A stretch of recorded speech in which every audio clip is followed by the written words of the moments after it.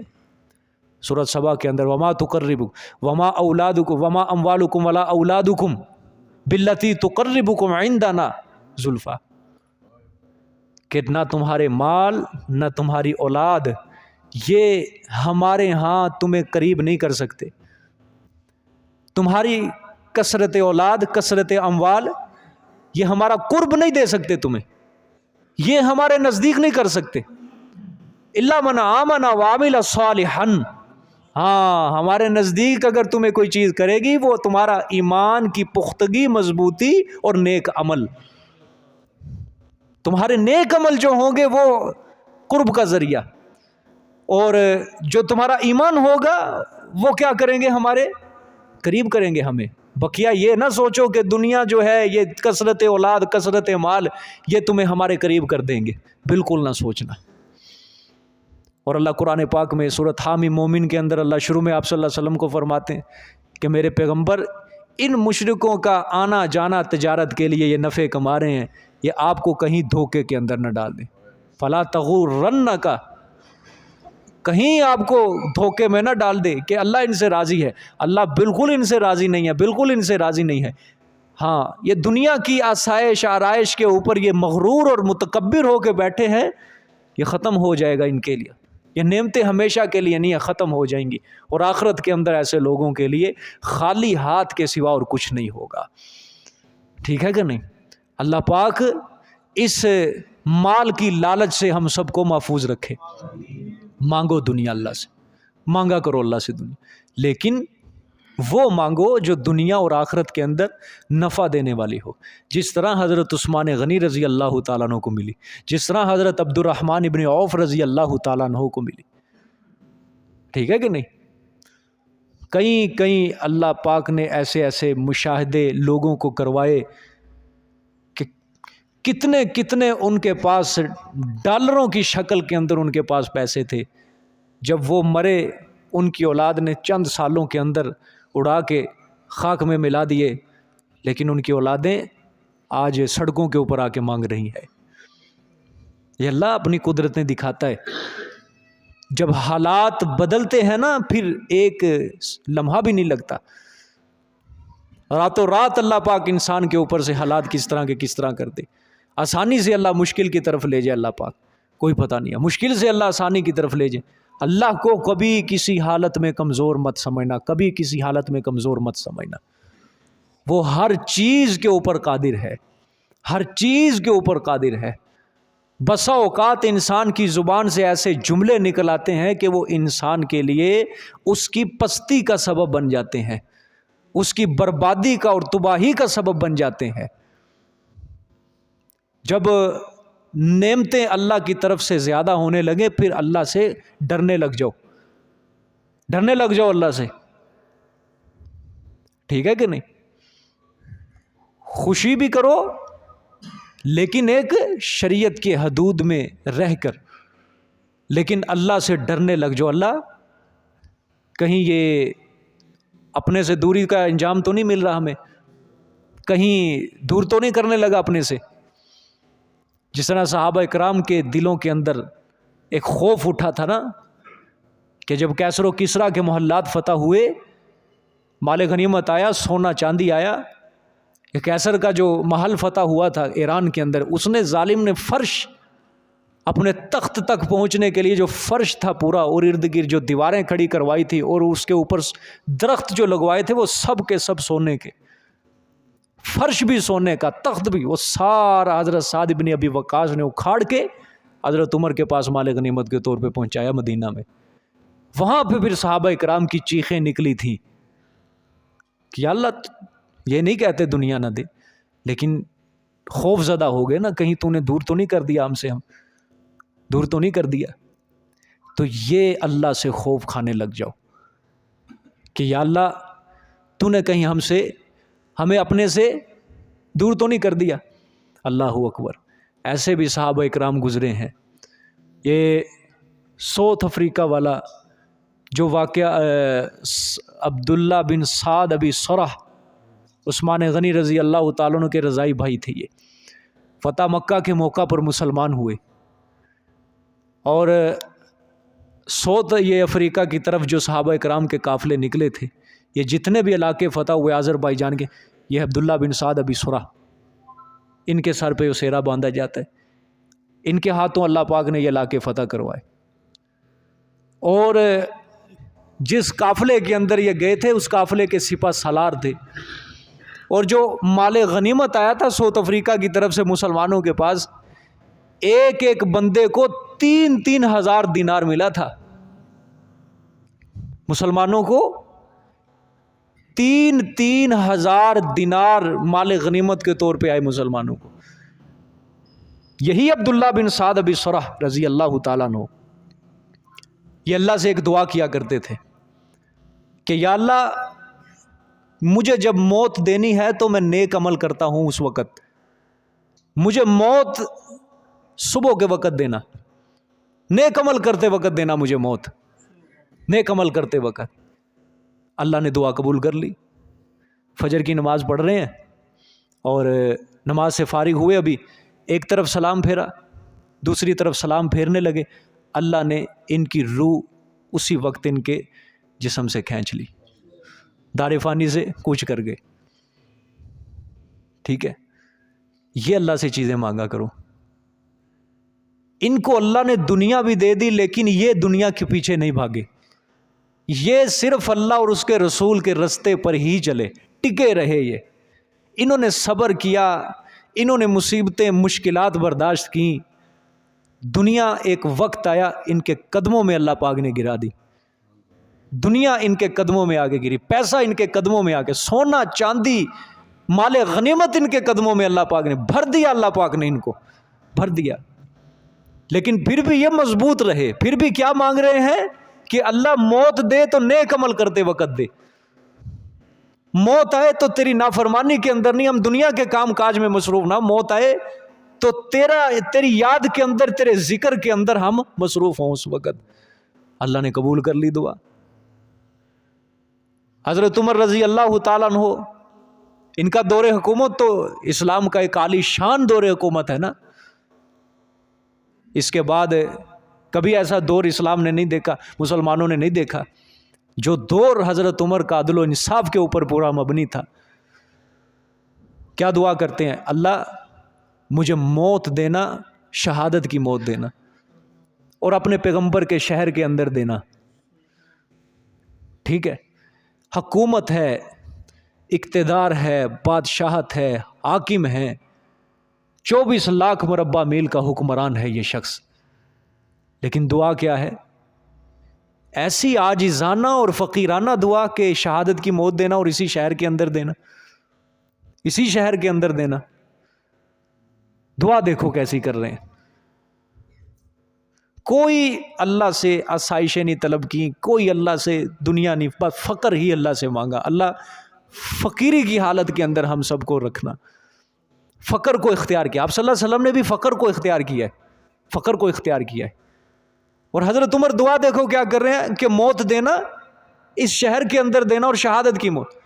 اللہ نے دعا دیکھو کیسی قبول کی۔ مصلی نبوی صلی اللہ علیہ وآلہ وسلم کے اندر خون، اوپر خون بہا، اس کے اوپر شہادت نصیب ہوئی۔ یہ چیزیں ہوتی ہیں، یہ چیزیں ہوتی ہیں انسان کے لیے جو اللہ کو پسندیدہ ہے، یہ چیزیں ہوتی ہیں۔ جس طرح کس طرح بھی ہے شہادت ہوئی، جو مرضی ہوئی، جس طرح کس طرح بھی، لیکن دیکھو بھی یہی نہیں، اللہ نے شہادت بھی دی اور نبی پاک صلی اللہ علیہ وسلم کے شہر میں دی، اور پھر ایک دل کے اندر خواہش اٹھی کہ مجھے تدفین کے لیے جگہ کہاں ملے، روضہ رسول صلی اللہ علیہ وسلم کے اندر ملے۔ خواہش اٹھی، اپنے بیٹے کو بھیجا، اماں جان کے پاس جاؤ اجازت لے کر آؤ، اجازت لے کر آئے، اماں جان نے اجازت دے دی، بیٹا آیا پیغام لے کے، بیٹے کو کہا ابھی نہ اماں جان کا پیغام سنانا، پہلے مجھے اٹھا، تاکہ ادب کا تقاضا رہے کہ ماں کی طرف سے پیغام آیا، بیٹے کی طرف سے کئی بے ادبی کا مظاہرہ نہ ہو جائے، بیٹھ کے پیغام سنا، جی اماں جان نے اجازت دے دی ہے آپ کو۔ حضرت عمر نے پھر وصیت کی کہ جب میرا جنازہ روضہ رسول کے سامنے رکھو، وہاں پہ پھر اماں جان سے اجازت طلب کر لینا، ایک اگر وہ اجازت دیں تو پھر روضے میں دفن کرنا، نہ دیں جنت البقیع میں دفن کر دینا۔ لیکن جگہ میسر آ گئی، آخرت بن گئی، اللہ نے دنیا قدموں میں پھینکی لیکن وہ اس کی طرف پھر بھی نہیں دوڑے۔ آخرت کے اندر اللہ نے پتہ نہیں کیا کیا تیار کر کے رکھا ہے ان کے لیے، اللہ اکبر، کیا کیا تیار کر کے رکھا ہے۔ حضور صلی اللہ علیہ وسلم جب معراج کے سفر میں گئے نا، جنت کا اللہ تعالیٰ نے نظارہ کروایا آپ صلی اللہ علیہ وسلم کو، ہائے ہائے، حضرت عمر رضی اللہ تعالیٰ عنہ کو محل دیکھا جنت میں جو اللہ نے تیار کر کے رکھا ہوا ہے۔ حضرت عمر رضی اللہ تعالیٰ عنہ کا جب محل دیکھا تو قدم رکھنے ہی لگے تھے، اندر سے ایک عورت کے گھنگرو کے چلنے کی آواز آئی۔ آپ صلی اللہ علیہ وسلم سمجھ گئے اللہ نے جو اس کے لیے حوریں تیار کر کے رکھی ہیں وہ ادھر ہی پھر رہی ہیں، فوراً پیچھے پلٹ آئے، آ کے آپ صلی اللہ علیہ وسلم نے حضرت عمر کو یہ سارا واقعہ سنایا۔ جب واقعہ سنایا تو فرمایا کہ میں جانے لگا تھا، مجھے تیرا اللہ تعالیٰ نے محل دکھایا، لیکن اندر عورتوں کے چلنے کی آوازیں آئیں، مجھے تیری غیرت یاد آ گئی۔ حضرت عمر کی آنکھوں میں آنسو یاد آ گئے کہ یا رسول اللہ صلی اللہ علیہ وسلم آپ مجھ سے غیرت کھاتے ہیں، یعنی کہنے کا مطلب یہ تھا کہ آپ داخل ہو جاتے، سب کچھ آپ کا ہی ہے۔ دیکھو اللہ نے کیا کیا چیزیں ان کے لیے تیار کر کے رکھی ہیں، کیوں، وجہ کیا تھی، انہوں نے صرف اور صرف اللہ اور اس کے رسول کو رکھا ہے، بس سیدھی سی بات ہے، صرف انہوں نے اللہ اور اس کے رسول کو ہی منایا، ان کو راضی رکھنے کی کوشش کی، اللہ نے ہر چیز دنیا کی ان کو دی اس دور کے مطابق۔ اس دو سپر پاور سلطنتیں، طاقتیں اللہ تعالیٰ نے حضرت عمر کے ہاتھوں سے ان کو ٹکڑے ٹکڑے کروایا۔ اس کے پاس نہ اپنے فوجی افسر ہیں، نہ باڈی گارڈ ہیں رکھے ہوئے پاس، نہ کوئی چیز ہے، صرف کس کا خوف ہے دل میں، اللہ رب العزت کا خوف ہے، اللہ رب العزت کا خوف ہے۔ حضرت عثمان غنی رضی اللہ تعالیٰ عنہ، ان کے پاس بھی حکومت ہے، سلطنت ہے، اللہ نے بے تحاشا دنیا دی ہوئی ہے، لیکن بھاگے دنیا کے پیچھے۔ موت دیکھو کیسے آئی ہے، قرآن پڑھتے پڑھتے موت آئی ہے، اور خون کا پہلا قطرہ جو جسم مبارک سے نکلا وہ بھی قرآن کی آیتوں کے اوپر گرا۔ کیا یہ قرآن جو ہے کل قیامت والے دن حضرت عثمان کی گواہی نہیں دے گا کہ اللہ مجھے پڑھتے پڑھتے شہید ہوا؟ سمجھ آئیے کہ نہیں؟ اللہ کے بندو، اپنی نظر کو، اپنے عقیدے کو، اپنے نظریات کو، ان کو ذرا بدلو، اپنی سوچ کو بدلو۔ ہمارا دماغ، ہماری سوچ کس طرف آج منتقل ہو چکی ہے؟ یعلمون ظاہرا من الحیات الدنیا، صرف دنیا کے ظاہری اسباب کے اوپر نظر لگا کے بیٹھے۔ ظاہر میں ہمیں سب کچھ سبزہ نظر آ رہا ہے، جتنے بھی اسباب نظر آ جاتے ہیں نا، میں سب کچھ سبزہ نظر آ رہا ہے، سبزہ دنیا کے ظاہر کے اوپر، لیکن اللہ فرماتے ہیں وَهُمْ بِالْآخِرَةِ هُمْ غَافِلُونَ، دنیا کے اوپر نظر ہے لیکن آخرت سے بے خبر ہو چکے ہیں، بے خبر ہو چکے ہیں۔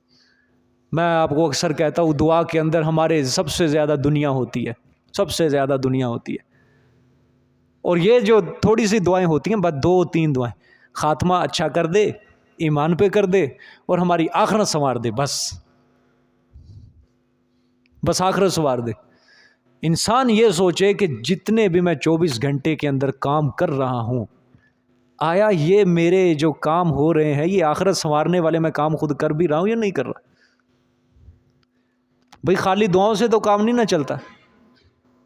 یہ تو اسلام کی تعلیمات کے خلاف ہے نا کہ انسان اچھے اسباب اختیار نہ کرے اور پھر بھی وہ چیز ہاتھ کے اوپر ہاتھ دھر کے بیٹھا ہوا ہے لیکن اسباب نہیں اختیار کر رہا اس کے لیے.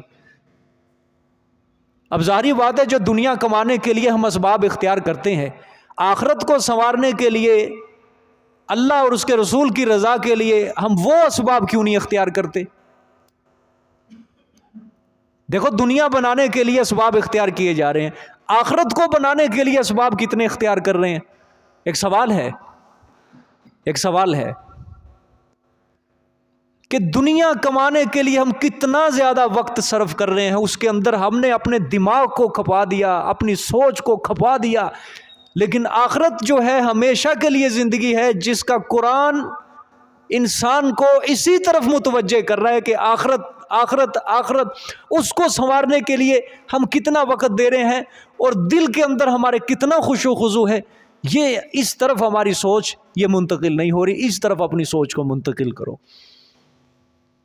آج معاشرے میں اسی چیز کی ضرورت ہے. ہر شخص پریشان ہے اپنے بارے میں.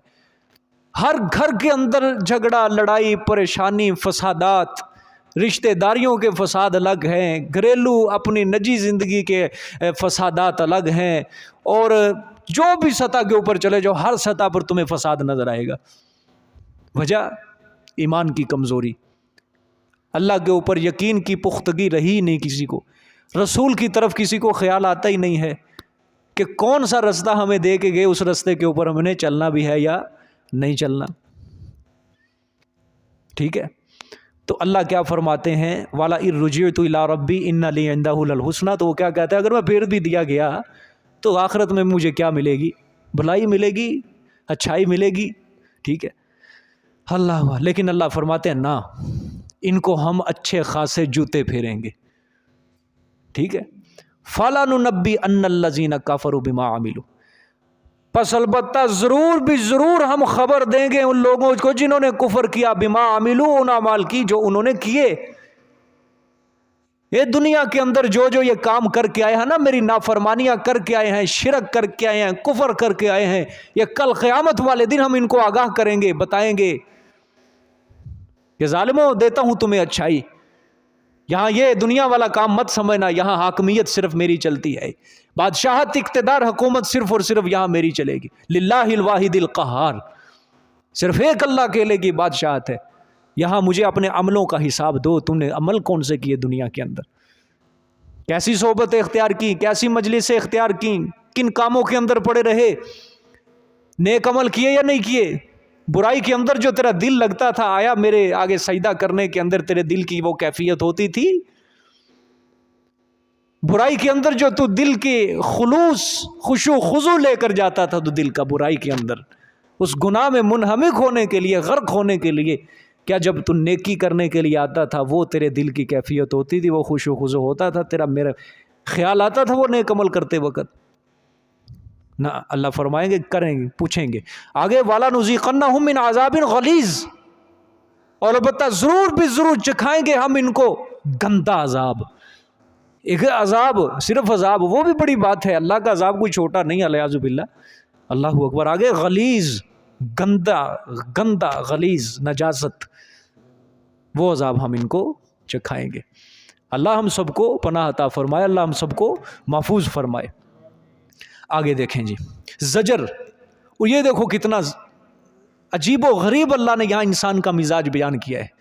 وَإِذَا أَنْعَمْنَا عَلَى الْإِنسَانِ أَعْرَضَ وَنَأَىٰ بِجَانِبِهِ، اور جب ہم انعام کرتے ہیں اوپر انسان کے، آرزا، اللہ اکبر، اعراض کرتا ہے، وَنَأَىٰ بِجَانِبِهِ، اور موڑ لیتا ہے کروٹ اپنی، موڑ لیتا ہے کروٹ اپنی.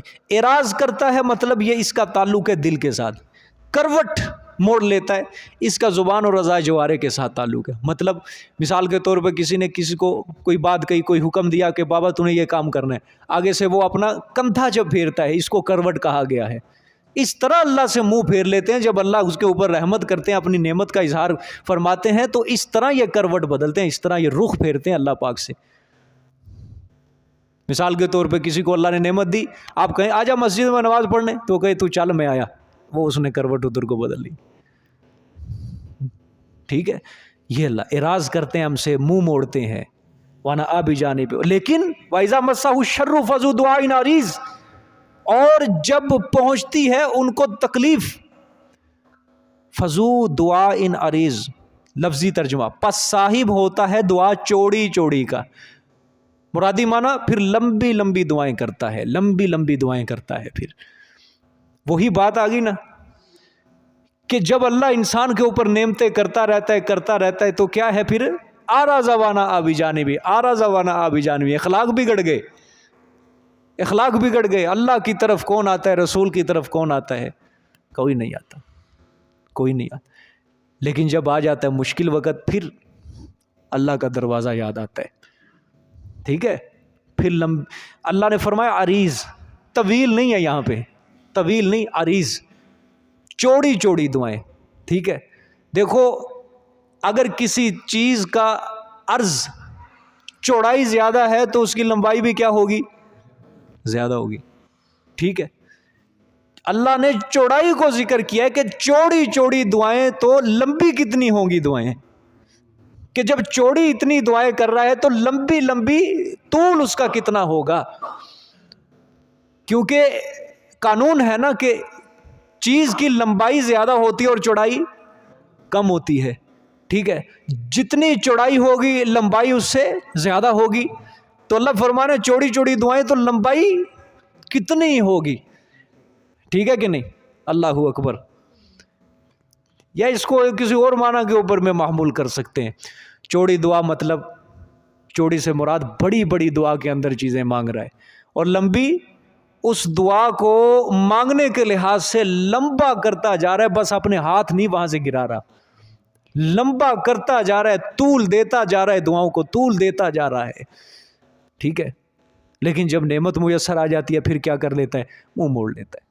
پھر اللہ کون ہے کیا دی کسی نے نعمت, کچھ نہیں پتا ہوتا. صحیح بات ہے, یقین کرو ایسے ہی ہوتا ہے.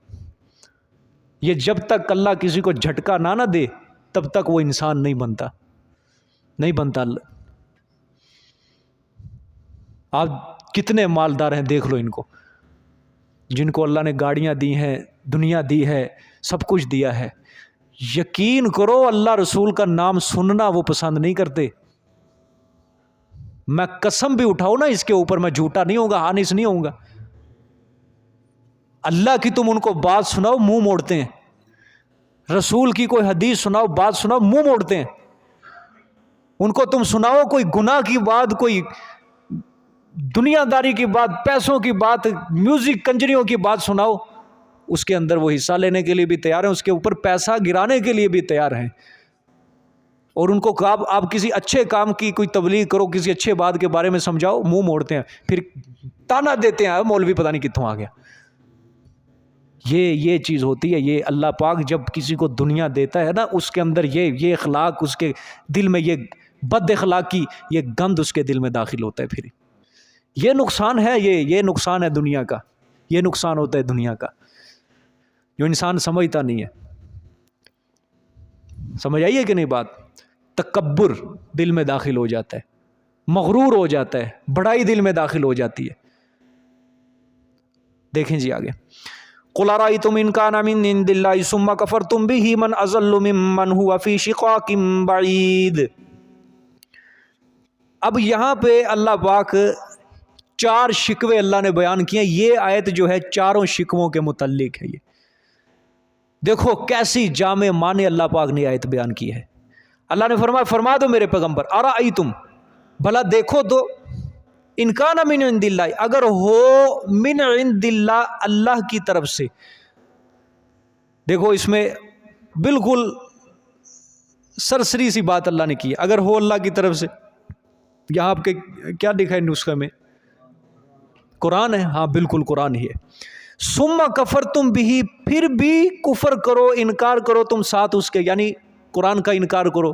ٹھیک ہے, یعنی توحید کو نہ مانو.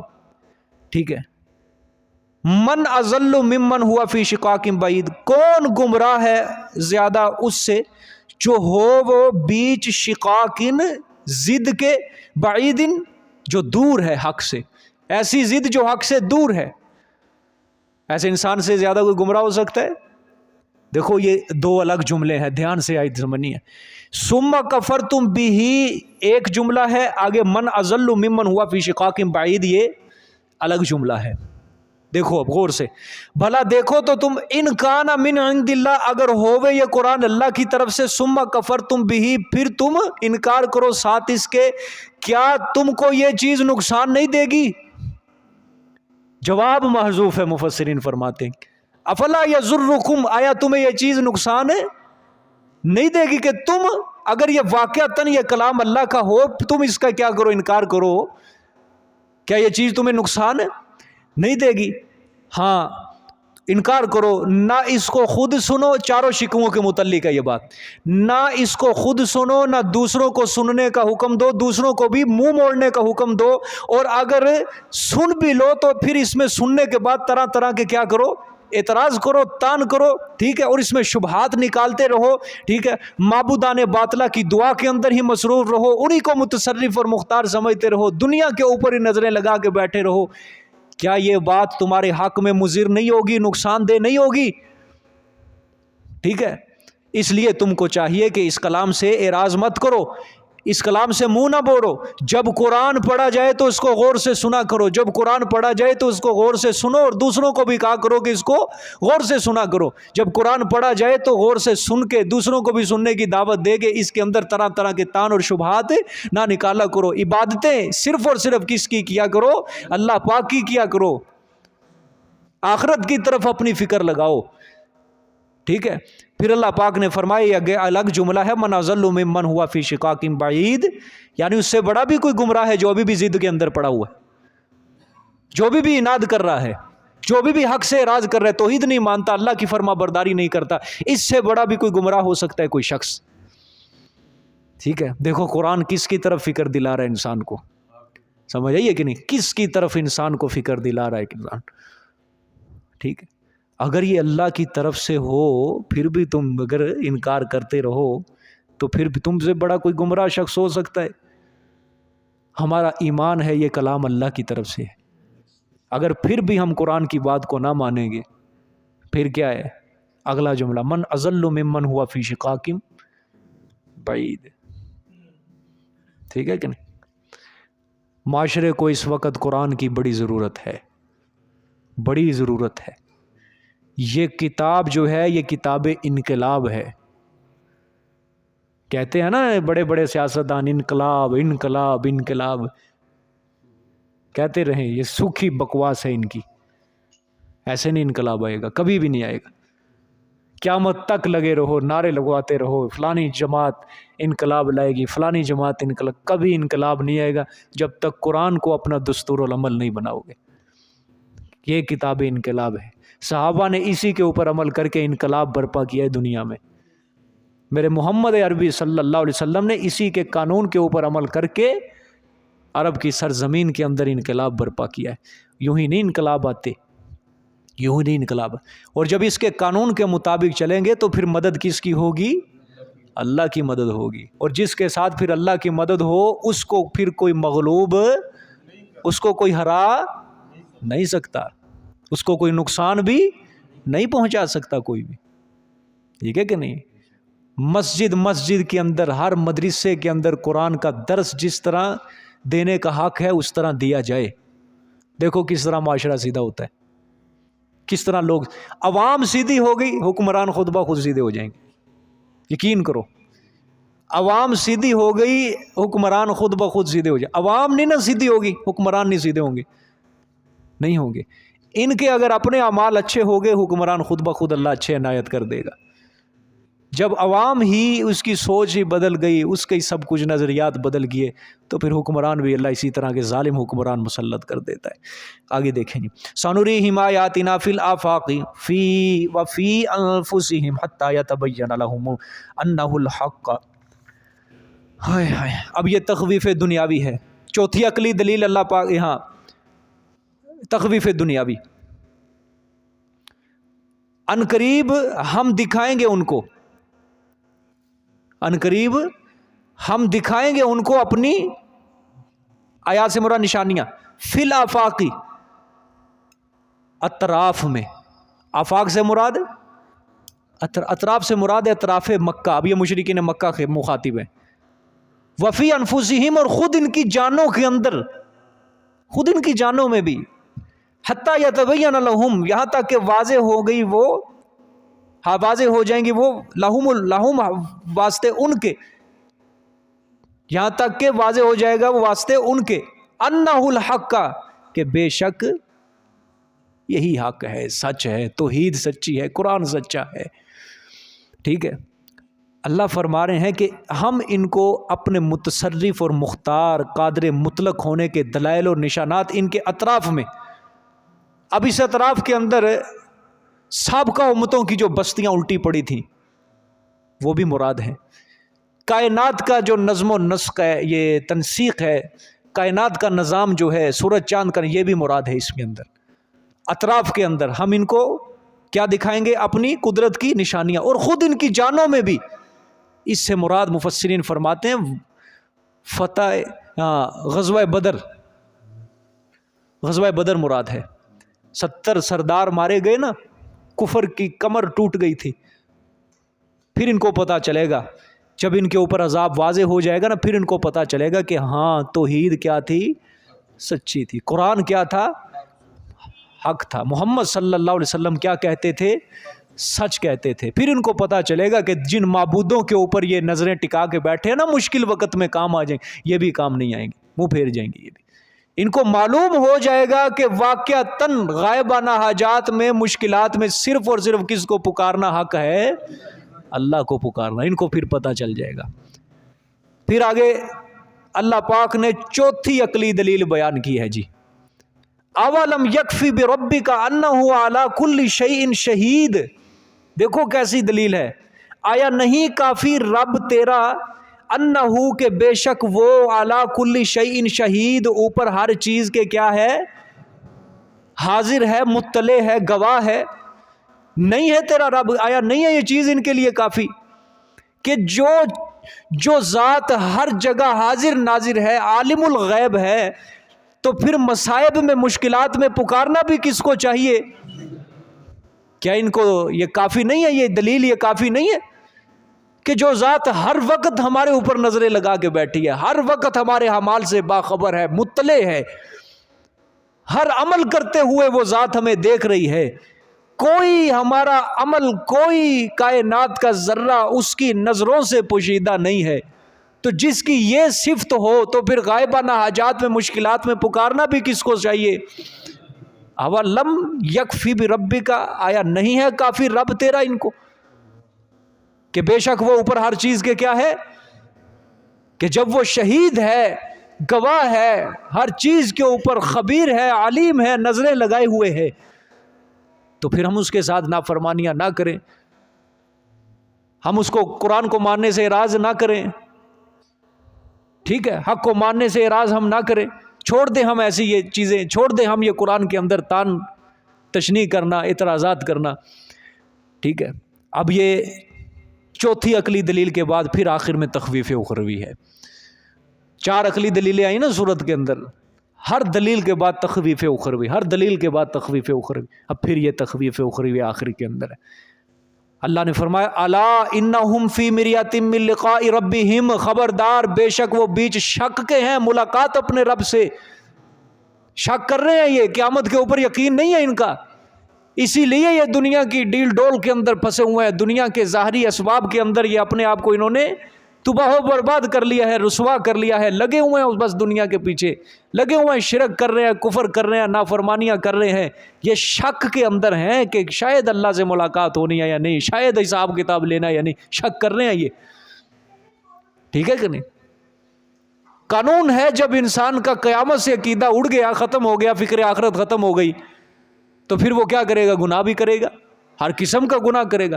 جب اس کے دل کے اندر یہ بات ہوگی کہ اپنے رب کے سامنے حساب دینا ہے، پھر وہ گناہ بھی نہیں کرے گا، بچے گا. پھر اللہ نے فرمایا الا انہ بکل شیء محیط، خبردار بے شک وہ ساتھ ہر چیز کے احاطہ کرنے والا ہے۔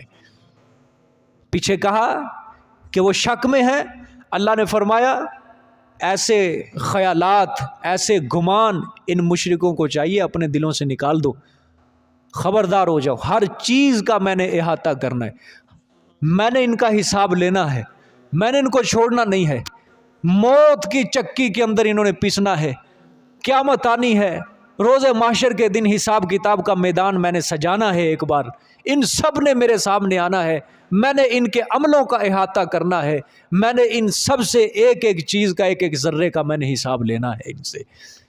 الا انہم بکل شیء، خبردار بے شک وہ ساتھ ہر چیز کے کیا ہے، احاطہ کرنا۔ جزاک اللہ جی، صدق اللہ العظیم۔